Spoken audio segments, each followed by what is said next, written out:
Tyler Bennett was 3 hours into fixing a busted coolant line when the distress beacon started beeping. He pulled his head out from under the control panel and stared at the console like it had just insulted his mother. Nobody used distress beacons anymore. Not out here in the middle of nowhere, anyway. The signal was coming from Keras 7, a dead moon that orbited a gas giant nobody cared about. Tyler knew the place. Everyone in the sector knew about it. Some big research corporation had set up shop there years ago, doing whatever shady science experiments corporations do when they don't want the Galactic Council breathing down their necks. Then the company went belly up overnight. Bankruptcy. Lawsuits. The whole mess. The facility got slapped with about a dozen biohazard warnings and left to rot. Tyler wiped the grease off his hands with an old rag and leaned closer to the screen. Every ship in the sector would be picking up this signal. Plenty of species out here had bigger ships, better equipment, and actually gave a damn about following protocols. But nobody was responding. The aliens had already written it off. Too dangerous. Too contaminated. Too much liability for whatever poor soul might still be inside. But then Tyler noticed something weird. The beacon wasn't just sending out a standard emergency pulse. There was a pattern to it. Short bursts, long bursts, pauses. His heart skipped a beat. That was Morse code. Actual, honest-to-God Morse code from old Earth. The kind of stuff his grandfather had taught him when he was a kid, back before everyone relied on computers for everything. Someone down there knew that humans would recognize it. Someone was counting on it. Tyler pulled up the facility records on his database. The screen filled with red warning labels. Quarantine zone. Structural failure. Contaminated biological samples. Do not approach. The Galactic Council had basically said, stay the hell away, in every language known to civilization. Any sane person would delete the signal and go back to fixing coolant lines. But Tyler's grandfather had told him stories. Stories about how humans used to be back on Earth. How they'd run into burning buildings to save strangers. How they'd turn their ships around in the middle of storms because someone sent out an SOS. It was stupid. It was dangerous. It made zero sense from a survival standpoint. But that's what humans did. They went back for people. Tyler started the pre-flight sequence on his maintenance shuttle. It wasn't much, just a small ship designed for short hops between stations to fix broken equipment. It definitely wasn't built for rescue missions into condemned facilities. But it would have to do. His onboard computer started throwing warnings at him immediately. The AI assistant, some fancy Valorian programming that came standard on all registered vessels, actually tried to lock him out of the controls. It calculated the risk factors and determined he had a 93% chance of death or serious injury. Tyler overrode it manually. Humans hadn't become the galaxy's best mechanics by listening to computers tell them what was impossible. The other species would think he was insane. The Valorians would write academic papers about humanity's irrational decision-making. The Krellians would add this to their long list of reasons why humans shouldn't be allowed near important equipment.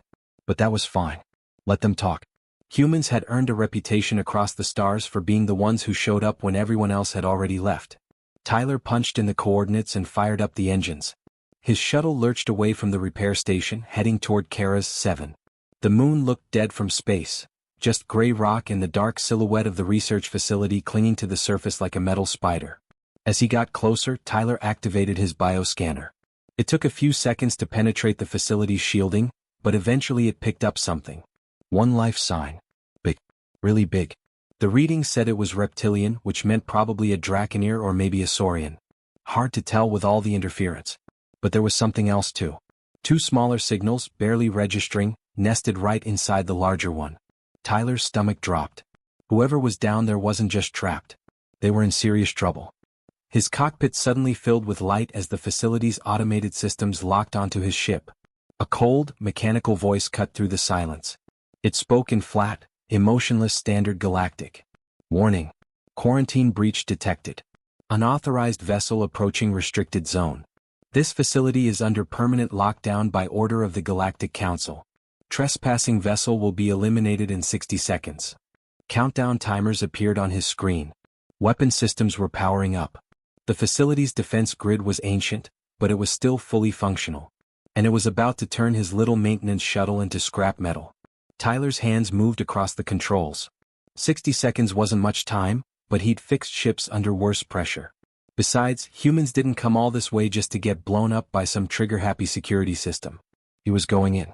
Tyler had exactly 43 seconds to disable a weapon system that was designed to keep out entire military squadrons. He grabbed his plasma torch and aimed it at the facility's external sensor array. It wasn't elegant. It wasn't by the book. But humans hadn't become the galaxy's go-to mechanics because they followed instruction manuals. They got there by figuring out what rules could be bent and which ones could be completely ignored. The torch cut through the sensors like butter. The countdown stopped at 7 seconds. The weapons powered down. Tyler let out a breath he didn't know he'd been holding and brought his shuttle in for a landing. The facility's docking bay was a mess. Debris floated in the low gravity. Emergency lights flickered on and off, casting weird shadows across the walls. Tyler sealed his helmet and stepped out into the cold, dead air. His boots crunched on broken glass and metal fragments. This place had been abandoned in a hurry. Supply crates sat half open. Equipment was scattered everywhere like someone had just dropped everything and ran. Tyler pulled out his handheld scanner and followed the life sign deeper into the facility. The corridors were dark except for his helmet light.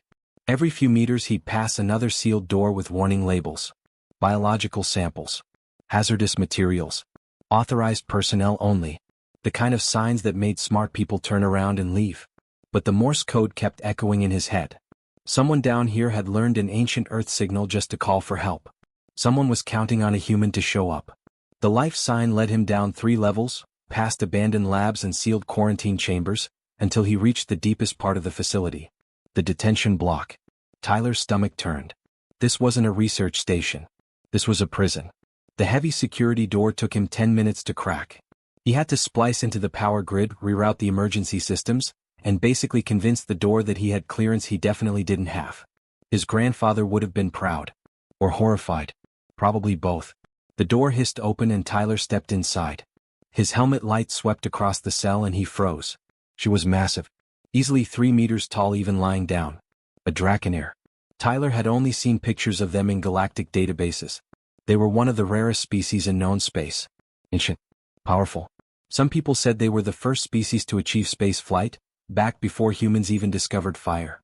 Her scales should have been bright crimson, shimmering like jewels. Instead they looked dull and gray like someone had drained all the color out of her. Heavy metal shackles wrapped around her wrists and ankles, pinning her to the floor. Electromagnetic restraints, judging by the hum they gave off. The kind of equipment designed to hold creatures strong enough to punch through starship hulls. She lifted her head when Tyler entered. Her eyes were golden, ancient, and filled with something Tyler recognized immediately. Hope mixed with fear. The same look he'd seen in the mirror plenty of times. Tyler stepped closer and she tensed. He raised his hands slowly, keeping his movements calm. Her translator collar was shattered, hanging in pieces around her neck. She couldn't understand him and he couldn't understand her. But Tyler had learned a long time ago that you didn't need words to communicate. Tone of voice, body language, actions. Those spoke louder than any translation software. "Hey," Tyler said softly. "I got your message. I'm here to help." She watched him carefully as he knelt down near the shackles. That's when Tyler noticed her abdomen. It was swollen, rounded. She kept one clawed hand resting protectively over it. His heart sank. She wasn't just trapped. She was pregnant. Data pads were scattered around the cell. Tyler picked one up and scrolled through the files. His hands started shaking as he read. Illegal genetic experiments. Cross-species compatibility testing. Forced breeding programs. The corporation had been using her as a test subject. And when the money ran out, when the lawsuits started piling up, they just sealed the facility and left her here to die. The Draconair reached out slowly. One massive clawed hand, easily big enough to crush Tyler's skull, moved toward his face. He didn't flinch. Didn't pull back. Her claw gently touched his helmet, right where his cheek would be. It was a gesture of trust. Of gratitude. Of desperate hope that this small human in a beat-up maintenance suit could somehow make things right. Tyler pulled out his plasma cutter and started working on the shackles. The metal was thick, reinforced with some kind of alloy he didn't recognize. His cutter bit into it slowly, throwing sparks that lit up the dark cell. The Draconair watched him work, her golden eyes never leaving his face. He was halfway through the first shackle when his cutter sparked, whined, and died. The power cell was drained. Tyler stared at it in disbelief. These shackles were military-grade, designed to hold beings that could tear through reinforced steel like tissue paper. His maintenance equipment wasn't built for this kind of work. He needed industrial cutting tools, the kind that took 2 people to operate and required their own power generator. The Draconeer made a low sound in her throat. Not aggressive. Set. Like she'd expected this. Like she'd known hope was a luxury she couldn't afford. Tyler's scanner beeped. Movement. Somewhere in the facility something was active. His blood ran cold. The facility was supposed to be abandoned. The life sign readings had shown only one occupant. But his scanner was picking up multiple contacts now, closing in on their position. The security system. He'd disabled the external weapons, but he hadn't thought about internal defenses. The facility had detected an intruder and was responding. They weren't alone anymore. Tyler's scanner lit up with red dots converging on their position. 3 drones, maybe 4, coming fast through the corridors. He grabbed his plasma wrench, the only tool he had left, and positioned himself between the pregnant Draconeer and the cell entrance. It was a stupid gesture. A plasma wrench against military drones was like bringing a butter knife to a gunfight. But humans had a bad habit of standing their ground even when the smart move was to run. The first drone floated into the doorway and Tyler's heart sank. These weren't capture units. They were sterilization drones. The kind designed to eliminate biohazards with extreme prejudice. No warnings. No second chances. Just cold, efficient extermination. The corporation had programmed them to destroy any evidence of the experiments. That included witnesses. The drone's weapon systems powered up with a high-pitched whine. Tyler could see the plasma charges building in its forward cannons. He had maybe 5 seconds before it turned him and the Draconeer into ash. His mind raced. He couldn't fight these things. Couldn't outrun them. Any other species in the galaxy would have done the math, realized the situation was hopeless, and made a strategic retreat. Cut their losses. Live to fight another day. But Tyler wasn't any other species. He was human. And humans had a special talent for looking at impossible situations and asking, yeah, but what if we tried this stupid thing instead? His eyes locked onto the broken translator collar hanging around the Draconeer's neck. Then to the electromagnetic shackles still humming with power. Then to the exposed power conduit running along the cell wall. His grandfather used to say that every problem was just a puzzle waiting for the right approach.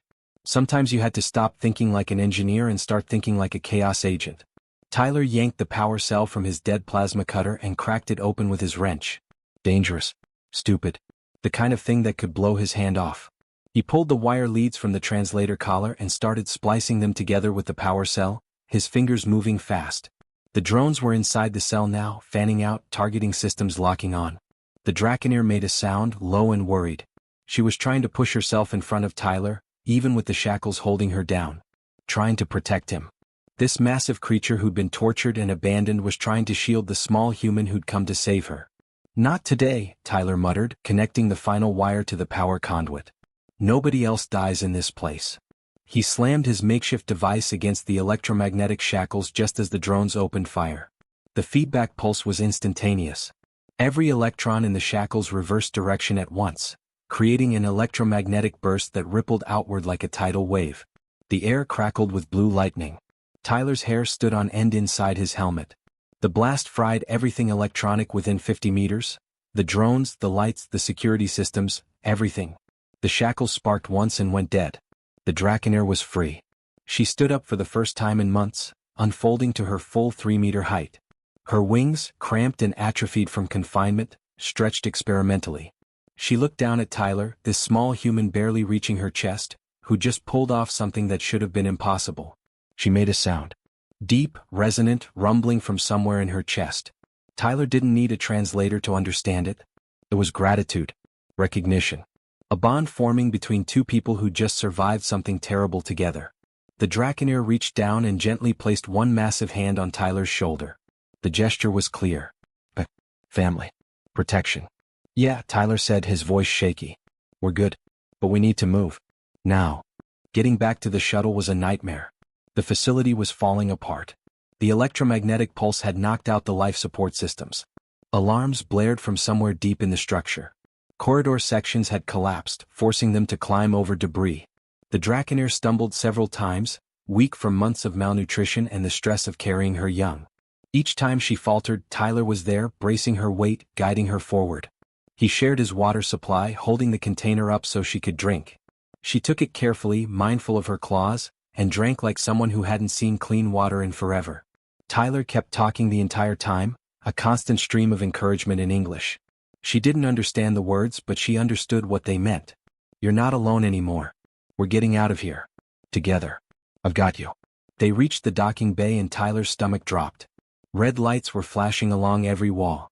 A synthesized voice echoed through the empty space, counting down in standard galactic. The facility's self-destruct protocol had activated. A final failsafe to destroy all evidence of what happened here.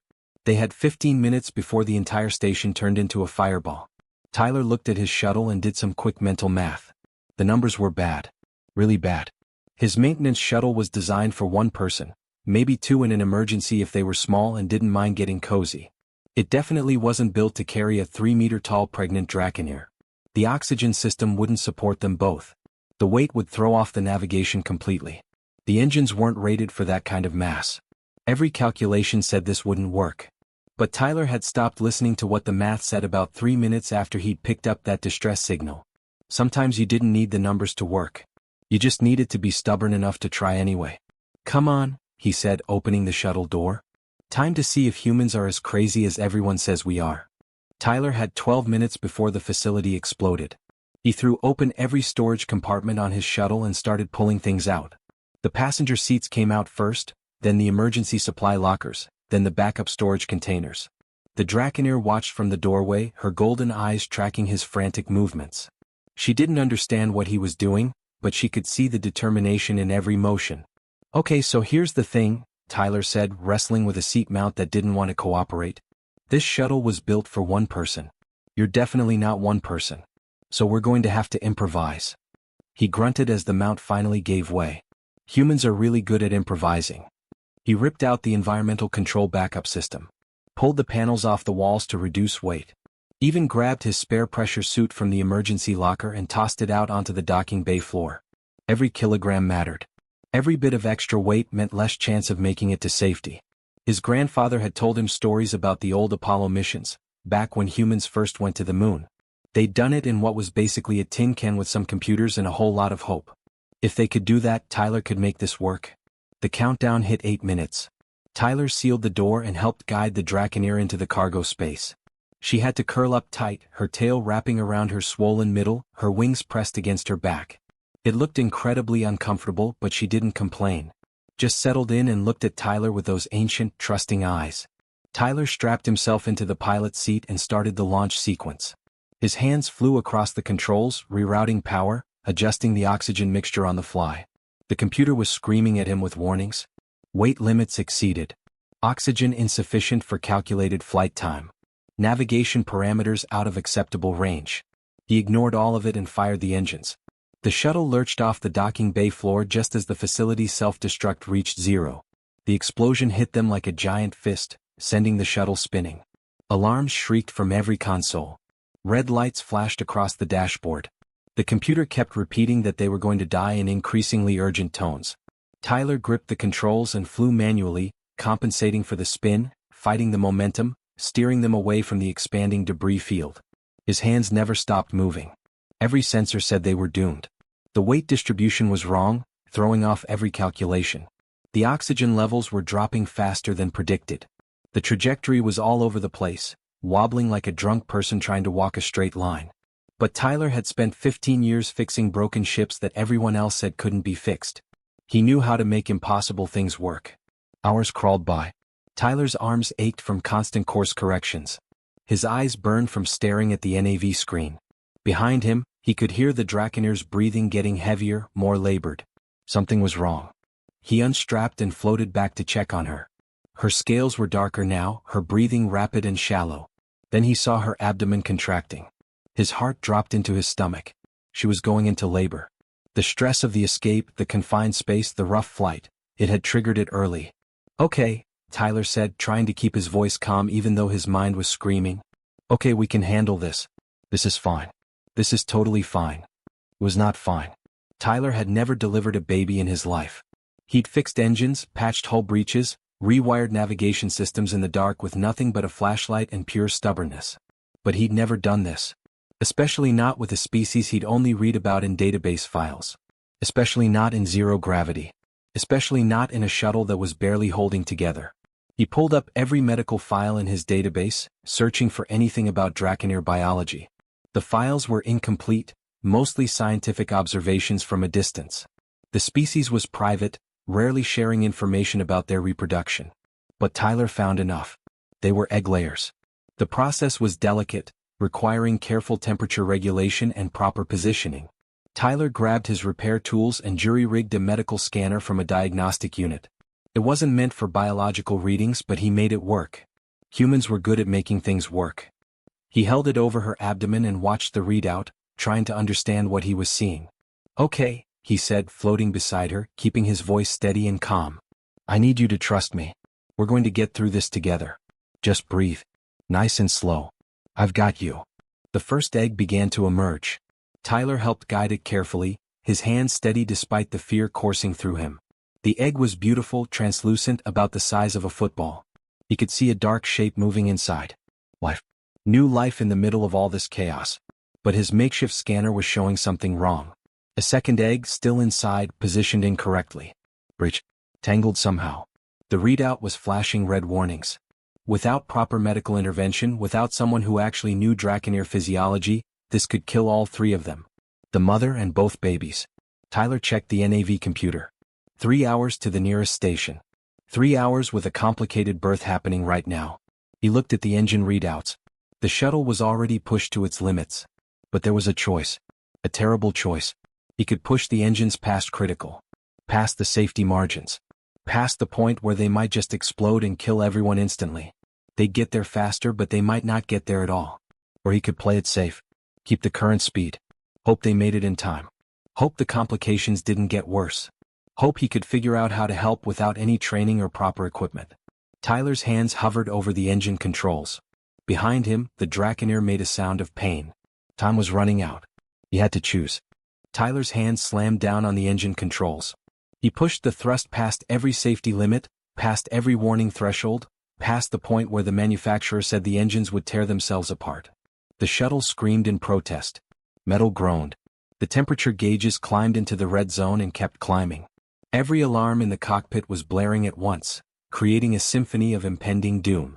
But Tyler had learned something in his 15 years of fixing ships that the textbooks never taught. Every piece of equipment had two limits. The official limit, the one printed in the manual, the one that kept lawyers happy and insurance rates low. And then there was the real limit. The actual breaking point.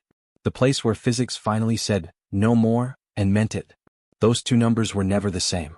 The trick was knowing how far you could push before you found out which one was which. Tyler balanced thrust and heat distribution like he was conducting an orchestra. Rerouting power here, venting excess heat there, adjusting the fuel mixture on the fly. The shuttle became a screaming comet, defying every law of physics that said it shouldn't work. Behind him, the Draconair cried out in pain. No more time for calculations. No more time for second-guessing. He unstrapped and floated back to her, his hands already moving. The makeshift scanner showed the second egg was stuck, positioned wrong.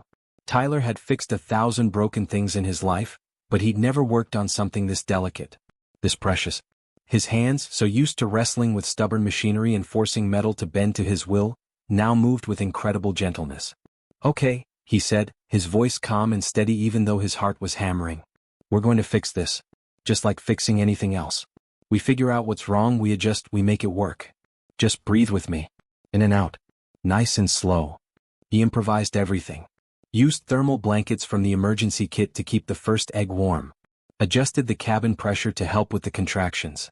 Talked constantly in that distinctly human way, the tone that said everything would be okay even when all the evidence suggested it absolutely would not be okay.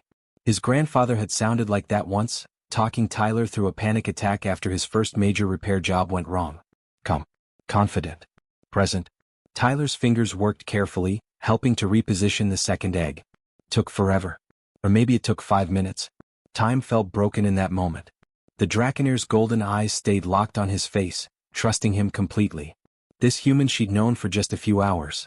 This small, fragile creature who'd come back for her when the entire galaxy had written her off.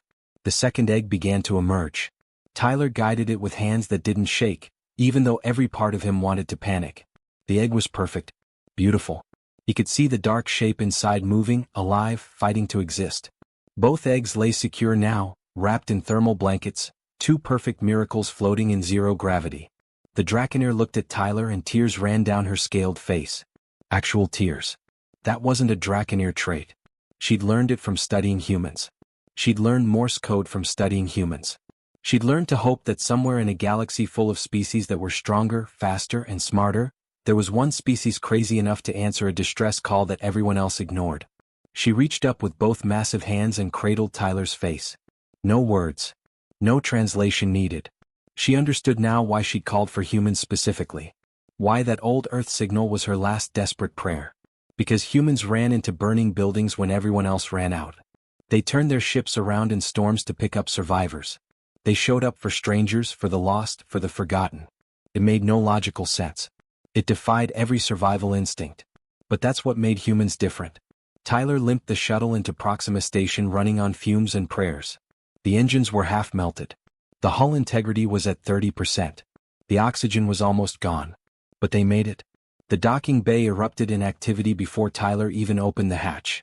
Medical teams swarmed the shuttle, not because Tyler had called ahead, but because the story had already spread through the station like wildfire. Word traveled fast in the galaxy, especially when it involved humans doing something impossibly reckless and somehow succeeding. A human mechanic. A Draconeer mother. 2 eggs that had no business surviving. And they were all alive. The Galactic Council launched a full investigation into Kara's 7. What they found made interstellar headlines for months. Illegal experiments. Dozens of violations. The corporation executives who'd abandoned the facility faced charges across multiple systems. The Draconeer sovereignty, a species that had kept to themselves for centuries, opened diplomatic channels with humanity for the first time. They wanted to thank the species that had saved one of their own. Tyler went back to his repair station. Turned down the interview requests, the book deals, the people wanting to tell his story. He just went back to fixing broken ships and keeping the distress channel open. Because somewhere out there, someone else might need a human. Someone else might be sending out an old Earth signal, hoping that the crazy species who went back for people would hear it. 6 months later, a package arrived at Tyler's station. Inside were 2 small crystallized scales, shimmering like jewels. In Draconeer culture, newly hatched young shed their first scales, and those scales were only given to immediate family. To clan. There was a message too, written in perfect English, each word carefully learned. You are Pack. Forever. From Vyra and her children, Tyler and River. She'd named one of her children after him. A Draconeer, one of the oldest and rarest species in the galaxy, had given her child a human name. Because a human had shown up when no one else would. The galaxy had species that could bend steel with their bare hands. Species that could calculate faster than computers. Species that lived for thousands of years and remembered the birth of stars. But humans had something else. Humans showed up. And sometimes, in a cold and logical universe, that made all the difference.